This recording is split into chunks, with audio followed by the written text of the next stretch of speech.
আসসালামু আলাইকুম ওয়া রাহমাতুল্লাহ। প্রিয় দর্শক, আপনার এই তিনটি ছোট বদ লক্ষণের কারণে আপনার ঘরের বরকত চলে যাচ্ছে, কিন্তু আপনি মোটেও টের পাচ্ছেন না।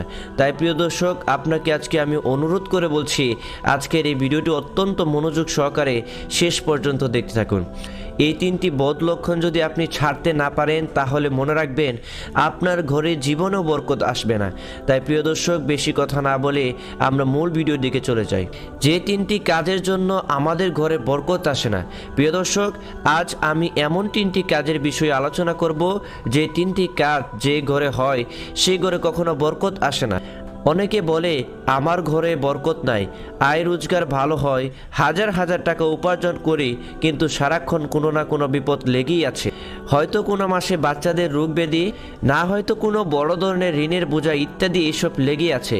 এমন কোনো মাস নেই যে ডাক্তারের কাছে যেতে হয় না। আর এইসব কারণেই আয় রোজগার ভালো হওয়া সত্ত্বেও মাস শেষে অভাব অনটন দেখা যায়। প্রিয় দর্শক ভাই ও বোনেরা, আমরা জানি না কী কারণে ঘরের বরকত চলে যায়, তাই আমরা সেসব কাজ করে বসি আর তার ফলে আমাদের ঘরে বরকত থাকে না। তাই আমি আপনাদেরকে এমন তিনটি কাজের বিষয়ে বলবো যে কাজের ফলে আমাদের ঘরসমূহের বরকত দূর হয়ে যায় আর ফেরত আসে না। সেসব কাজের মধ্যে এক নাম্বার কাজ হলো মিথ্যা কথা বলা। যে ঘরের লোকজন মিথ্যা কথা বলে সে ঘরের বরকত দূর হয়ে যায়। আর মিথ্যা এমন একটি অপরাধ যে মিথ্যা বলে সে নানান রকম গুনাহে ও অপরাধে লিপ্ত হতে পারে অনায়াসে। আর এইসব গুনাহ ও অপরাধের কারণে তার ঘর থেকে ও জীবন থেকে বরকত চলে যায়। এক ব্যক্তি নবী করিম সাল্লাল্লাহু আলাইহি ওয়াসাল্লামের নিকটে এসে আরজ করলো, ইয়া রাসূলুল্লাহ সাল্লাল্লাহু আলাইহি ওয়াসাল্লাম, আমি অনেক অনেক গুনাহ ছাড়তে চাই কিন্তু পারি না। তখন নবী করিম সাল্লাল্লাহু আলাইহি ওয়াসাল্লাম বললেন, তুমি শুধুমাত্র মিথ্যা বলা ছেড়ে দাও, তখন দেখবে আস্তে আস্তে তোমার সব অপরাধ তোমার থেকে বিদায় নিয়েছে। সে যখন নবী করিম সাল্লাল্লাহু আলাইহি ওয়াসাল্লামের কথা মেনে মিথ্যা বলা ছেড়ে দিল, তখন আস্তে আস্তে তার সকল বদভ্যাস দূর হয়ে গেল। সুবহানাল্লাহ।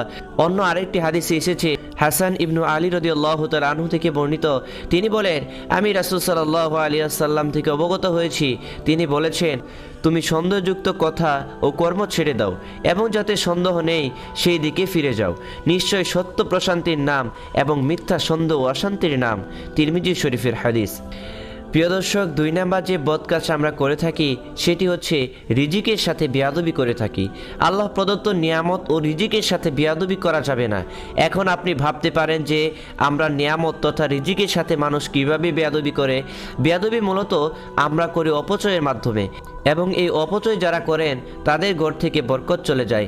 আজকাল এমন হারে অপচয় বৃদ্ধি পেয়েছে যে যা ভাষায় প্রকাশ করা যাবে না। প্রয়োজন নেই তারপরও স্বামীর উপর এক প্রকার প্রেশার ক্রিয়েট করেই আমাদের অনেক মা বোনেরাই প্রয়োজনের অতিরিক্ত ড্রেস কিনে ঘর ভরিয়ে ফেলেছে।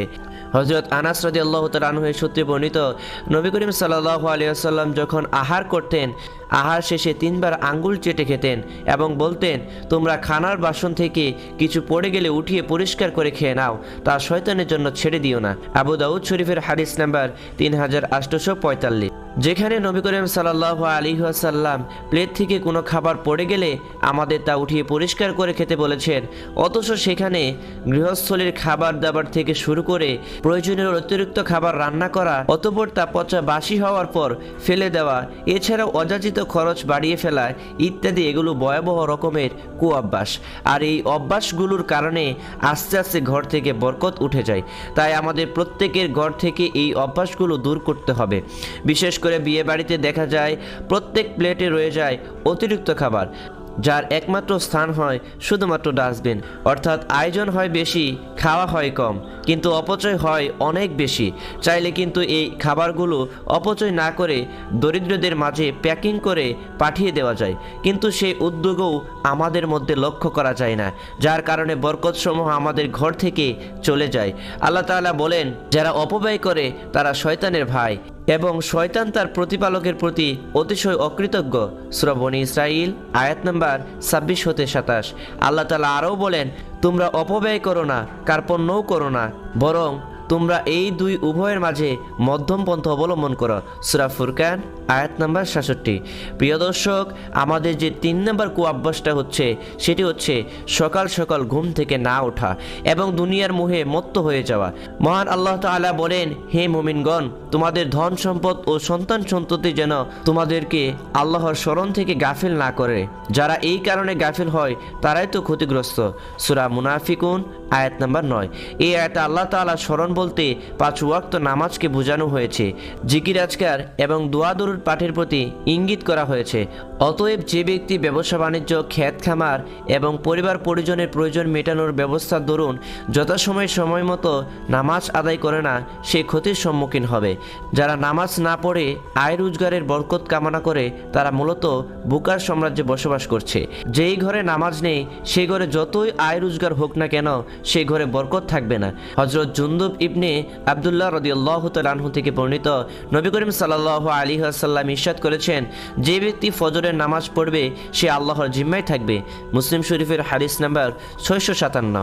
আর যে ব্যক্তি আল্লাহর জিম্মায় থাকে অর্থাৎ আল্লাহর রহমতে ও বরকতের ছায়ায় থাকে তার ঘরে কখনো অভাব অনাটন বিপদ মুসিবত আসবে না, আর আসলেও তা আল্লাহ তাআলা সহজেই দূর করে দেবেন ইনশাআল্লাহ। প্রিয় নবী হযরত মুহাম্মদ সাল্লাল্লাহু আলাইহি ওয়াসাল্লাম ভোরবেলা কাজে বরকতের জন্য দোয়া করেছেন। হযরত সাখাল আল গাদামি রাদিয়াল্লাহু তাআলা আনহুর সূত্রে বর্ণিত, রাসূল পাক সাল্লাল্লাহু আলাইহি ওয়াসাল্লাম এই দোয়া করেছেন, হে আল্লাহ, আমার উম্মতের জন্য দিনের শুরুতে বরকত দান করুন। আবু দাউদ শরীফের হাদিস নাম্বার 2606। আল্লাহ রাব্বুল আলামিন এই 3টি বদ অভ্যাস থেকে আমাদেরকে হেফাজত করুন। সকালে বলেন আমিন।